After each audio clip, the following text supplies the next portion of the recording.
اللهم محمد في جميع أفعاله ومحمد اللهم صل عليه مع صحبه وآله صلاة تكون لك رضاء ولحقه أداء.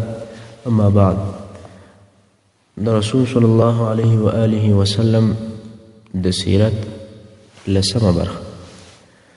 مخکې مو دا بیان وکړی چې خدیجې رضی الله عنها د خپل مال د تجارت لپاره په یو صادق او امین سړي پسې ګرځېدی.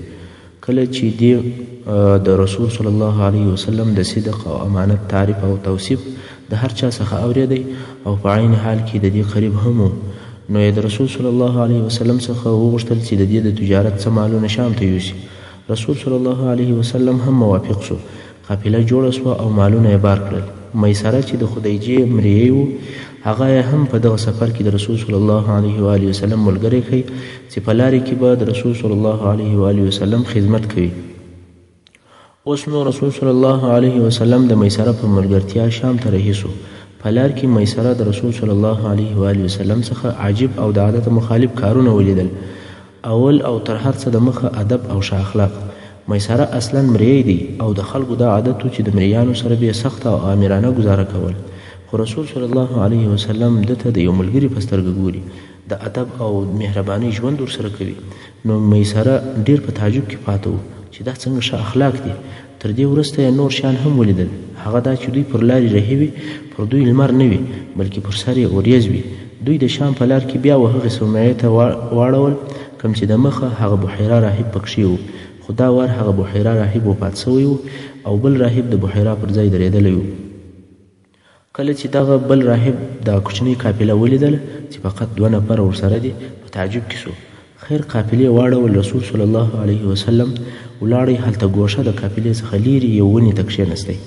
تر دې ونې لاندې ناستی. راهب ورته ګوري چې د دې ونې شاخونه پر رسول صلی الله علیه وسلم باندې راکاږه سول او پر د مبارک باندې یې سایه جوړه کړه. راهب میسره ته ورلی او د هغه څه یې پوښتنې شروع کړې چې دغه نفر څوک دی. میسره ورته وویل دا محمد ابن عبدالله دی. راهب د محمد صلی الله علیه و آله وسلم د نسب پوښتنه وکړه او نورې پوښتنې هم وکړې. میسره جوابونه ورته وایي. آخر میسره ورته وویل سړی دا څونې پوښتنې کوې، ستا مقصد څه دی؟ راهب ورته وویل چې دغه درختې لاندې چې کوم سړی ناست دی، نو دا اوس بې له نبي بل هیڅوک نه دی، یعنې دا خاص نبي دی، ځکه د نبي ټولې علامې په دې کې موجودې دي. میسره نور هم په تعجب کې سو چې نبي او نبوت بیا څه معنا لري. خیر دوی شام ته ورسېدل او میسره هلته نور هم د رسول صلی الله علیه وسلم د اخلاقو په باره کې عجب شیان ولیدل. د خلقو سره ادب او احترام، په بیه او شرا کې رښتیا ویل او امانت، رحم پر غریبانو، د خلکو سره خوش طبعي، غریبانو ته د رسول صلی الله علیه وسلم ورکړه او عطا، او د خلکو سره د معاملې او د رانیولو په باره کې ډیره ښه معامله، او خلکو به هم په دې معاملو کې او په خرید و فروش کې وده صلی الله علیه وسلم ته رجوع کول. د قریشو د تجارتو د عادتو چې کله به خپل مالونه خرڅ کړل نو به رارهي سو، خو رسول صلی الله علیه وسلم داسې ونه کړل. هغه خپل ورسره مالونه چې په شام کې خرڅ کړل، د هغو مالو په قیامت یې د ځانه سره نور مالونه رانیول او مکې مکرمې ته یې راوړل. یعنې د مکې مکرمې مالونه یې په شام کې په ګټه خرڅ کړل او د شام مالونه یې راوړل په مکه مکرمه کې په ګټه خرڅ کړل. په دې حساب یې 2 وارې ګټه وکړه. په نتیجه کې یې ډېره ښه او په مناسبه ګټه خدیجې رضی الله عنها ته وروړه چې بل چا دونه ګټه نه وه ورته راوړې. په تېر بیان کې مو ولیدل چې رسول صلی الله علیه وسلم د غریبۍ په حالت کې څنګه ژوند کوی، او کله چې بیا غني او تاجر سو څنګه اخلاق او معامله یې وه. د مشرانو او سردارانو سره هم ژوند وکړي. په جنگ هم پوه سو، ځکه رسول صلی الله علیه وسلم په خپل اشتراک پکښې وکړي. او اوس مو بیا ولیدی چې په تجارت کې څنګه معامله کوي. ټول هغه شیان چې د خلکو په ژوند پورې تعلق لري، د هغو ټولو دورونه او تجربې پر تېرې شوې. کله چې خدیجې رضی الله عنها دغه د ګټه او پوهې، صداقت او امانت ولیدی، ډېره خوشحاله سوه. بیا نو خدیجې رضی الله عنها د میسره هغه خپل مریي څخه د رسول صلی الله علیه وسلم د اخلاقو او معاملې پوښتنه وکړه. میسره هم د اوریځو څخه رانیولې، بیا د راهب خبرې او د رسول صلی الله علیه وسلم اخلاق، رحم، شفقت، عقل او په کاروبار کې پوهېدل ټول یو ورته بیان کړ. خدیجې رضی الله عنها هم د رسول صلی الله علیه و آله وسلم د د اخلاقو او صداقت کاروبار او امانت څخه ډېره راضي شوه. په دغه وخت کې رسول صلی الله علیه و آله وسلم عمر په دې وخت کې د رسول صلی الله علیه و آله وسلم عمر 25 کاله و او د خدیجې رضی الله عنها عمر 40 کاله و او کونډه هم و. رسول صلی الله علیه وسلم واده یا زیواج خدیجې رضی الله عنها تر دغه وخته 2 وارې واده کړی و او دواړه وارې خاوند وفات شوی و. څرنګه چې اوس یې د رسول صلی الله علیه وسلم اخلاق او ادب امانت او صداقت ډیر خوښ شو، نو یې اراده وکوله چې د رسول صلی الله علیه وسلم سره واده وکړي. تر دغه وخته یې د هیچ چا سره واده نه و کړی او هر چا چې به مرکه ورته وکوله هغه ته به یې د یا جواب ورکوی. حتی د مکې مکرمې او د قریشو سردارانو مرکې ورته کولې او دې به د منفي جواب ورکوی، ځکه چې دې رضی الله عنها د مخه 2 وارې واده کړی و او اوس یې نوره د واده کولو تقاضا او اراده نه درلوده. خو خلکو بیا مرکې په دې سبب ورته کولې چې یو خو خدیجه رضی الله عنها غني او مالداره وه، بل د عقل او جمال خاونده وه او پر دې سربیره د شریف نسبه هم وه. ټول هغه اوصاف چې د هغه په سبب ښځه غوښتل کیږي په دې کې موجود ول او سره یو ځای سوي ول، نو ځکه خلکو ډیر میل ورته کوی، مګر دې به همیشه انکار کوی. خو کله چې د رسول صلی الله علیه وسلم دغه ښه اخلاق او عالی صفات ولیدل، نو د رسول صلی الله علیه وسلم سره د واده کولو اراده وکړه. هلته د دې په ملګرو کې یو ښځه وه چې نوم یې نفیسه نومېده. دغه ښځه رسول صلی الله علیه وسلم ته بیبي خدیجې ورولېږله چې د رسول صلی الله علیه وسلم سره د واده کولو دپاره خبرې وکړي. نفیسه هم رسول صلی الله علیه وسلم ته ورله او ورته ویې ویل: یا محمد صلی الله علیه وسلم، ته ولې واده نه کوې؟ رسول صلی الله علیه وسلم ورته وویل: مال نه لرم، غریب یم. نفیسې ورته وویل: آیا د یو داسې ښځې سره د واده کولو اراده لرې چې مال، جمال او نسب ولري او د دغو ټولو طرفو څخه پوره وي؟ رسول صلی الله علیه وسلم ورته وویل: دا به څوک وي؟ نفیسې وویل: خدیجه بنت خویلد. رسول صلی الله علیه وسلم ورته وویل: زما او د خدیجې سره څه؟ خدیجه د مکې و اشرافو ته او د مکې و سردارانو ته منفي جواب ورکوي او د هغو مرکې نه قبلوي، نو په ما به څنګه راضي شي؟ نفیسې وویل: هغه یې پر ما، هغه به زه راضي کړم، ستا قبوله ده؟ رسول صلی الله علیه وسلم ورته وویل: هو. نو د دغه زواج یا د دې واده لارې و چارې نفیسې سره مرتبې او برابرې کړې. د نکاح تړلو دپاره ورځ وټاکل شوه. په هغه معینه ورځ باندې رسول صلی الله علیه وسلم د خپلو اکاګانو سره د خدیجې رضی الله عنها کور ته ورغلی. د خدیجې رضی الله عنها د نکاح طلب یې د دې د پلاره څخه چې خویلد نومېدی او څوک بیا وایي چې د دې د اکا څخه یې د نکاح طلب وکړ. دغه دواړه روایت دي. مقصد دا چې نکاح وتړل شوه او د نکاح خطبه هم د رسول صلی الله علیه وسلم اکا ابو طالب وویل او دې نکاح تړلو ته ټول د بني هاشم او د مغدر د قبیلې مشران او رئیسان حاضر سوي ول. د خدیجې رضی الله عنها مهر 20 دائر و چې رسول صلی الله علیه وسلم په خپله او د اکاګانو په مرسته برابر کړل او د خدیجې رضی الله عنها سره یې واده وکړ. دا نو هغه ډیر مشرف او مبارک زواج او واده او دغه واده د شام څخه تر بیرته راتګ 2 میاشتې وروسته ترتیب شو.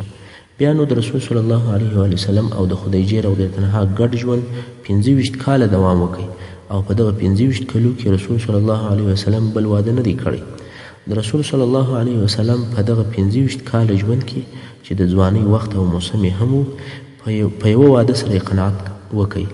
دا پر هغه کسانو باندې رد دی چې پر رسول صلی الله علیه وسلم باندې د کثرت زواج او د ډیرو ودو تهمت وایي چې اصلا دغه خبره د اسلام د دشمنانو څخه راپورته کیږي. خو هغه کمزوري مسلمانان هم کله کله په دې دان کې شکیل شي. مقصد دا چې رسول صلی الله علیه وسلم پر حضرت خدیجې رضی الله عنها د دې تر وفاته بله ښځه نه وغوښتل او الله جل جلاله رسول صلی الله علیه وسلم ته د حضرت خدیجې رضی الله عنها څخه اولادونه ورکړل چې د هغې د جملې څخه یو قاسم دی. قاسم د رسول صلی الله علیه وسلم اول اولاد دی. ویل کېږي چې قاسم د 2 یا 4 کلو چې وفات شو، خو صحیح روایت دا دی چې قاسم لوی سو حتی داسې اندازې ته ورسېدی چې پر آس پرېدلی سوی، یعنې د 7 کلو په شاوخوا کې و چې وفات شو. همدارنګه د خدیجې رضی الله عنها څخه د رسول صلی الله علیه وسلم بل زوی چې عبدالله و. د دغه عبدالله یو لقب طاهر او بل لقب طیب و. ځینې خلک په دې کې خطا وځي او وایي چې د رسول صلی الله علیه وسلم زامن قاسم، عبدالله، طاهر، طیب دي، خو په حقیقت کې دا طاهر او طیب دا دواړه د عبدالله لقبونه دي. عبدالله هم په کوچنیوالي وفات شو. قاسم د رسول الله صلی الله علیه وسلم تر بعثت د مخه وفات شوی دی او عبدالله په کوچنیوالي پس له بعثت وفات شوی دی. او د رسول صلی الله علیه وسلم دریم زوی چې ابراهیم نومېدی د حضرت ماریا قبطیه رضی الله تعالی عنها څخه دی چې د هغه د ولادت په مدینه شریف کې شوی دی. کله چې مقوقس د مصر باچا و رسول صلی الله علیه وسلم ته دغه ماریا رضی الله عنها چې مینځه وه په هدیه کې راولېږله او رسول صلی الله علیه وسلم نکاح ورسره وکوله، الله جل جلاله د هغې څخه زوی ورکوي چې نوم یې ابراهیم و. او ابراهیم هم د رضاعت یعنې د تیر رودلو په وخت کې وفات شوی دی. د عمر یې 2 کاله نه و پوره شوي چې وفات شو. په حدیث شریف کې راغلی چې رسول صلی الله علیه وسلم فرمایي ابراهیم لره په جنت کې داهي سته او ده ته هلته تی ورکوي. دا د رسول صلی الله علیه وسلم زامنو چې 2 یې د خدیجې رضی الله عنها څخه وو چې قاسم او عبدالله دي او یو زوی یې د مری قبطیې رضی الله عنها څخه وو چې هغه ابراهیم دی. مګر د رسول صلی الله علیه وسلم لونی هغه یوه زینب، دویمه رقیه، دریمه ام کلثوم او څلورمه فاطمه رضی الله تعالی عنهن چې ټولې لویانې سوي دي او د اسلام وخت یې نیولی دی او ټولې هم په ایمان مشرفه سوي دي. او د رسول صلی الله علیه وسلم لوڼې دا ټولې د بیبي خدیجې رضی الله عنها څخه دي.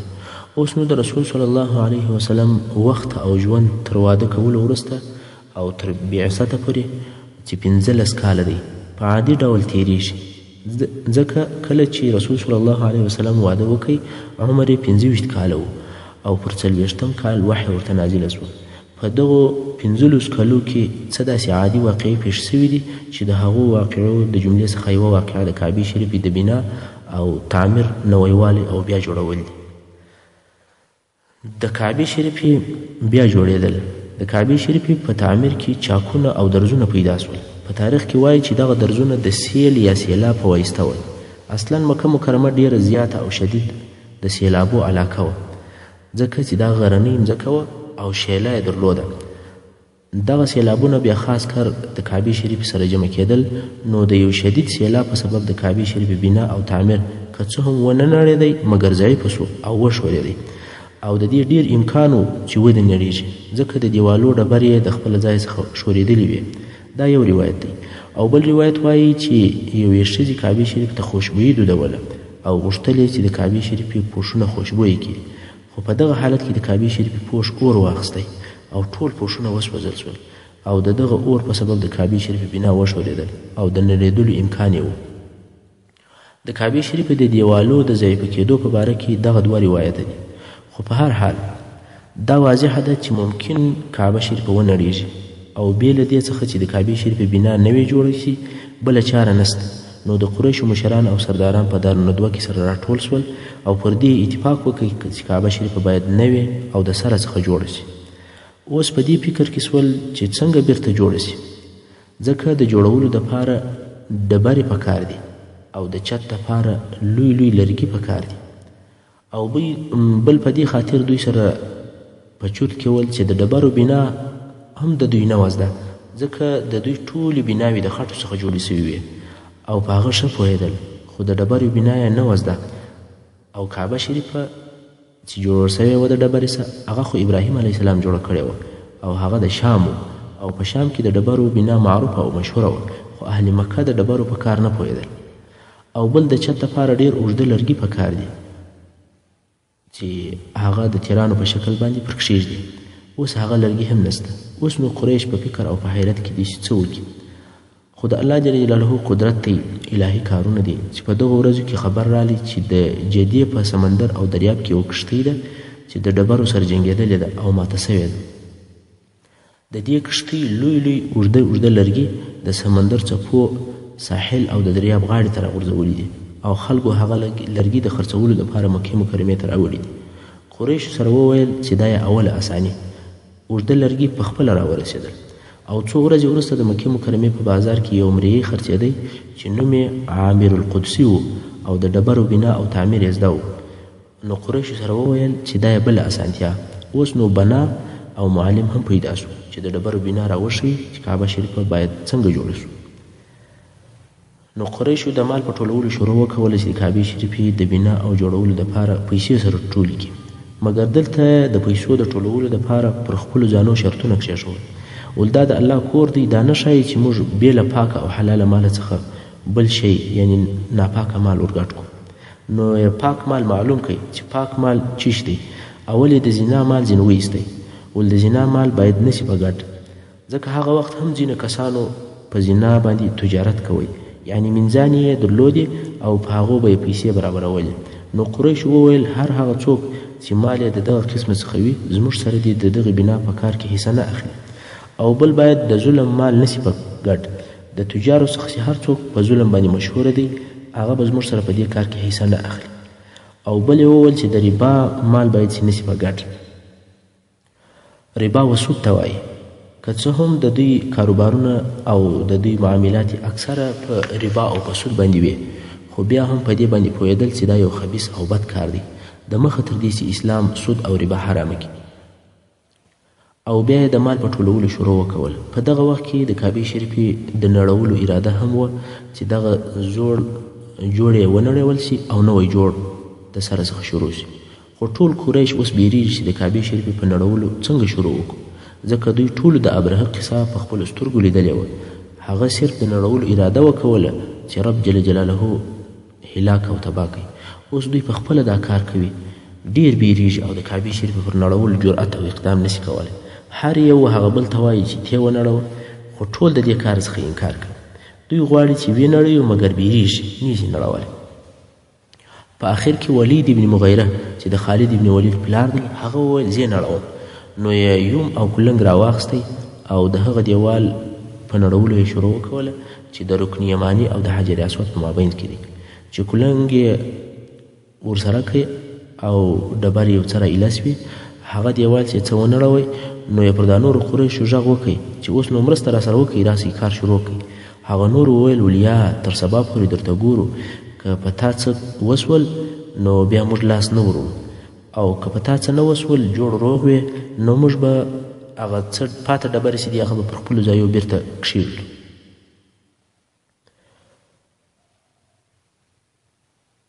پوره ورځ دغه نورو قریشو کار نه ورسره وکړي او د دې حال انتظار کوي. خیر شپه تېره سوه او سبا سهار بیا ولید د خپلو اولادو سره رالی، کلنګان ورسره دي، کار یې شروع کړ. نورو قریشو هم په مرسته کولو شروع وکول، خو په عین حال کې دعاوې هم کوي او وایي الهي زموږ اراده د خیر ده، زموږ د شر اراده نه ده چې موږ کعبه شریفه د شر دپاره نړوو، بلکې اراده مو د خیر ده چې بیرته یې د سره څخه سمه جوړه کړو. مګر د کعبې شریفې هغه وخت بنا او تعمیر داسې نه و لکه دغه اوسنۍ بنا چې ده. د دې څخه یې څه فرق درلودی، هغه دا چې دغه حجر اسماعیل دا ګول او ګردی ځای چې د کعبې شریفې بغل ته دیوال پر راګرځېدلی دی او حتیم هم ورته وایي، دا هم په کعبه شریفه کې داخل و. ټوله یوه خونه وه او بل د کعبې شریفې دوې دانې دروازې وې، یوه یې دغه اوسنۍ دروازه وه او بله دروازه یې د دغې دروازې پر برابر په هغه مقابل طرف کې درلود، او دواړې دروازې کښته پر مځکه وې او دواړې دروازې به خلاص وې. خلک به د یوه طرف ورننوتل او د هغه بله طرف څخه به وتل. لکه څنګه چې په بخاري شریف کې حدیث دی چې رسول صلی الله علیه وسلم د مکې مکرمې تر فتحې وروسته و عایشې رضی الله عنها ته وفرمایل یا عایشه که چیرې ستا قوم یعنې قریش د کفر وخت ته نږدې نه وای ما به کعبه نړولې وای او د ابراهیم علیه السلام پر اساس به مې جوړه کړې وای او دغه حجر به مې پکښې داخل کړی وای او دوې دروازې به مې ورکړې وای چې د یوې څخه خلک ورننوتل او پر هغه بله بیرته راوتل. دا په صحیح بخاري شریفه کې د کعبې شریفې د پخوانۍ بنا کومه چې ابراهیم علیه السلام کړې وه جوړه کړې وه د هغې صفت او بیان دی. اوس چې قریشو د کعبې شریفه په بنا شروع وکړه، هغه مال چې دوی راټول کړی و د کعبې شریفې د پوره جوړولو دپاره لږ و. قریش وویل دومره به جوړه کړو چې په دغه راټول سوو پیسو جوړېدلی شي، ځکه اوس د دوی دپاره دوې لارې دي، هغه په دا دوو کې به یوه اختیاروي. هغه دوې لارې دا دي، یا به نورې پیسې ټولوي او پر حلالو پر حرامو بې نه کېږي، یا به کعبه شریفه د پیسو د نږدېوالي په سبب کمه او ناقصه جوړوي. قریش دا دویمه لار خوښه کړه. که څه هم دوی کولی سوی چې نورې پیسې ټولې کړي، مګر هغه پیسې به د ظلم یا د ربا یا داسې نور حرام مال څخه وای. نو یې دا ښه او بهتره وبلل چې کعبه شریفه به دونه جوړه کړو څونه چې په حلال مال سره جوړې شي، خو نجس او حرام مال باید چې نشي په ګټه. پس له دغې فیصلې یې د ډبرو په ایسته کولو شروع وکول. دغه د دیوال ډبرې ایسته کوي یوه طرف تیږدي. کله چې د دیوال د نړېدلو څخه فارغه شو غواړي چې اساس او تادا یې هم وکني او د تاداو څخه یې نوي ډبرې کښیږدي او نوی دیوال پورته کړي. نو یې تر دیواله لاندې حصه هم د مځکې سره وکندل. کله چې مځکه څه کښته شوه ویې لیدل چې په مځکه کې زرغونې ډبرې دي او دغه ډبرې د اوښانو د بوکو پر اندازه دي. یوه ډبره د بلې څخه وڅنګ ته پرته وي. دوی ډېر په تعجب کې شول. نو د دوی څخه یو نفر دا اراده وکوله چې دغه ډبرې هم راوکاشي. نو یې کولنګ ورسره کوي. تر یوې ډبرې لاندې چې یې کولنګ ورسره خیر کوي او ډبره یې لږ راپورته کړه. د ډبرې د کښتې او لاندې خوا یو شدید نور او روښنایي راښکاره شوه. داسې شدید او قوي رڼا راپورته شوله چې قریبه وه چې د سړی یې ړوند کړی وای. کولنګ یې د لاسه ولوېدی او ډبره بیرته پر خپل ځای ولوېده. قریشو چې دا حال ولیدی ول په زرغونو ډبرو کار مه لري، پر دغو ډبرو دیوال پورته کړئ. نو یې شاوخوا ټول دیوال تر دغو زرغونو ډبرو پورې ایسته کړئ او د دغو زرغونو ډبرو څخه یې نوی دیوال شروع کړئ. دیوال پورته سو تر څو چې حجر اسود حد او اندازې ته ورسېده. خبر د کعبې شریفې په نوې بنا کې د حجر اسود ایښول. اوس د کعبې شریفې په بنا کې حجر اسود ایښول کیږي او بیا نور دیوال پر پورته کیږي. دلته د قریشو هر مشر غواړي چې حجر اسود دی پر دغه خپل ځای کښېښول سي او هغه باید چې زه کښېږدم. حجر اسود خو در معلوم دی چې هغه مشرفه او مبارکه ډبره ده چې په کعبه شریفه کې کار سوې ده، بلکې د مځکې پر مخ هغه ډیره مشرفه ډبره ده. د هغې په باره کې زموږ عقیده دا ده چې دا یو ډبره ده چې نه ضرر رسوي او نه فایده. لکه څنګه چې په حدیث شریف کې راغلي دي وایي کله چې حضرت عمر رضی الله عنه مبارک وغوښتل چې حجر اسود مچ کړي نو یې په لوړ اواز سره وویل چې خلک یې واوري ول والله زه پوهیږم چې ته ډبره یې نه فایده رسولی سي او نه تاوان، خو که ما رسول صلی الله علیه وسلم نه وای لیدلی چې ته یې مچولې ما به نه وای مچ کړی. نو اوس هم زموږ دغه مچول په دې سبب نه دي چې دا ډبره چاته نفع رسوي یا چاته ضرر، یعنی د الوهیت او د خدایي هیڅ شی نسته کې، بلکې صرف د رسول صلی الله علیه وسلم د متابعت په خاطر یې مچو. او رسول صلی الله علیه وسلم په دې خاطر مچوله چې دغه حجر اسود د جنت سره راغلی دی او ډیره مبارکه او د برکت څخه ډک ډبره ده. او د حجر اسود په باره کې ډیر تفصیل مخکې تیر سوی دی چې هلته مو دا بیان وکوئ چې حجر اسود د ابراهیم علیه السلام او د کعبې شریفې دپاره د جنت سره راوړل سو او دغه ډبره د مځکې د ډبرو څخه نه ده. د حجر اسود قصه اوږده ده. موږ یې مخکې څه بیان درته کړی دی چې ابراهیم علیه السلام خپل زوی اسماعیل علیه السلام ولیږئ چې د دغه کونج دپاره یو مناسبه ډبره پیدا کړه. هغه ولاړی او وګرځېدی نو د خپلې خوښې یا د ضرورت سره سم برابره ډبره یې نه که پیدا او بیرته رالی چې ګوري د پلار سره یې هغه رقم ډبره پرته ده چې دوی یې غواړي.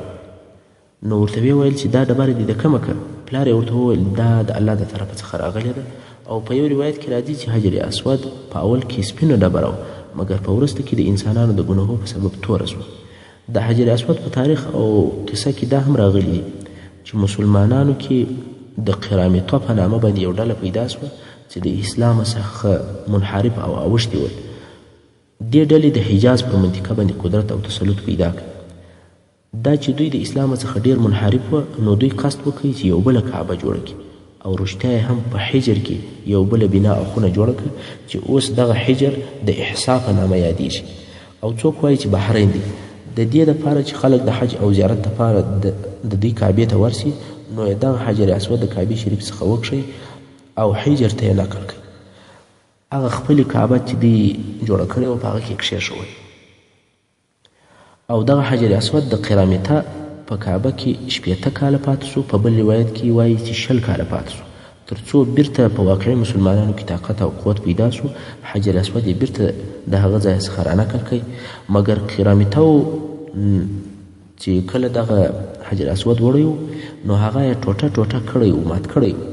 که چا حجر اسود لیدلی وي په هغه کې یوه ټوټه اصلي حجر اسود دی او نور په خپل حجر اسود نه دی بلکې د عقیق د ډبرې اوړه دي چې د حجر اسود هغه کشنې کشنې ټوټې راټولې سوي دي او د عقیقو په اوړو کې سره یوځای سوي دي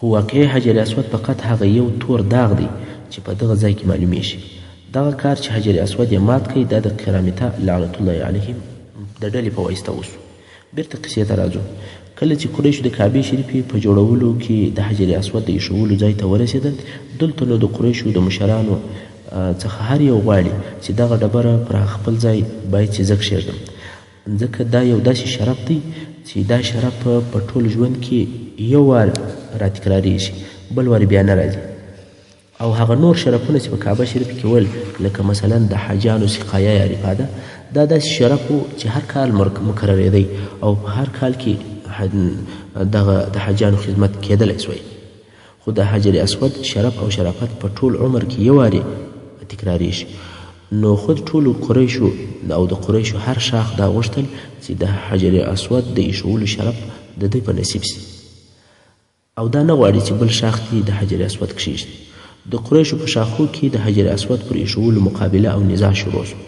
د عبدالدار اولادې چې د کعبې شریفې د حجابې یا پوښولو مسؤل ول هغه وویل چې د کعبې شریفې پوښول زموږ وظیفه ده نو حجر اسود هم په والله که بې له موږه بل څوک کښېږدي د دغه قسم د تایید او تاکید دپاره یې د وینو څخه ډک لوښی راوړی او لاسونه یې په وینو ولړل او بیا یې قسم وکړي چې حجر اسود بې له موږه بل څوک نسي ایښولی مګر په داسې طریقه چې زموږ وینې به تویي یعنې زموږ بې مرګه بل څوک نسي ایښولی بني مخزوم چې دا حال ولیدی هغه هم د وینو ډکو پیاله یې راوړه او لاسونه یې په ولړل او عینا دغه رقم قسم یې واخیستی بني عدي ابن کعب چې د عمر فاروق قوم دی هغو هم د وینو څخه ډک لوښی راوړی او عینا دغه رقم قسم یې وکړي مسله ډېره خطرناکه شوه قریبه وه چې دا فتنه دې اور واخلي او په خپلو قریش سره ووژني د قریشو هر شاخ ځانونه د جنګ دپاره تیار او آماده کړل ټولو قسم سره واختی چې حجر اسود به بې له موږه بل څوک نږدي او نه یې ایښولی سي دا د قریشو ژوند او حال و چې په هره مسله کې چې به شرف او عزت و دوی دې ته تیار او آماده ول چې د شرف د حاصلولو دپاره خپل ځانونه قتل او قرباني کړي کله چې نورو خلکو د پیسو دپاره یا د ښځو یا د دینارو او درهمو دپاره جنګونه کول خو د قریشو جنګونه پر عزت او پر شرف باندې ول په دې خطرناک حالت کې د دوی په منځ کې یو هوښیار سړی پیدا سو چې تر ټولو قریشو یې عمر زیات و ویل کېږي په دغه وخت کې د ده عمر 160 کاله او د دغه سړي نوم ابو امیه ابن مغیره و دغه ابو امیه وویل ای قوم خپل ځانونه پر څه بربادوئ او تاسې قریش په خپل منځ کې سره وجنګېږئ نو د قریشو څخه به څوک پاتې سي تاسې د مکې مکرمې سرداران یاست که تاسې یو د بله سره ووژني نو مکه به څوک اداره کوي آیا د مکې مکرمې د اداره کولو دپاره به د ده باندې څخه نور خلک راځي خلکو هم د ده خبره قبوله کړه او وعده یې وکوله چې د دریم په فیصله به قناعت کوو بیا یې د ابو امیه څخه پوښتنه وکوله چې قاضي او فیصله کوونکی به څوک وټاکو ابو امیه ورته وویل تاسې د فیصلې دپاره باید چې هغه څوک وټاکئ چې د دې بني شیبه د دروازې څخه اول و حرم شریف ته را داخل سي یعنی کم سړی چې د دغه دروازې څخه اول وارې حرم شریف ته راغلی حکم او فیصله به هغه ته پرېږدي هر څه چې هغه نفر وویل هغه به قبلوي ټول قریش په دغه خبره راضي شول او په انتظار دی چې څوک به د دغې دروازې څخه راسي الهي حکمت ته وګورئ چې په دغه وخت کې خیر البشر محمد رسول الله صلی الله علیه و آله وسلم د بني شیبه د دروازې څخه حرم شریف ته ورداخل شو ټولو نارې کې الصادق الامین الصادق الامین راضیو راضیو یعنی دا څونه ښه کار وشو چې صادق الامین راغی هو موږ راضي یو هره فیصله چې دی وکړي په هغه موږ راضي یو اوس نو یو لوی عقل پکار دی چې دغه د فتنې اور پای ته ورسوي عقل او حکمت هوښیاري په د دې خلکو په مابین کې ډېر سخت دښمني او ډېر سخت عداوت جوړ سوی دی او ډېر د جنګ اور بل سوی دی نو په دې مسله کې حکم کول یو اسانه کار نه دی ډېر په هوښیاري او په حکمت باید چې فیصله وشي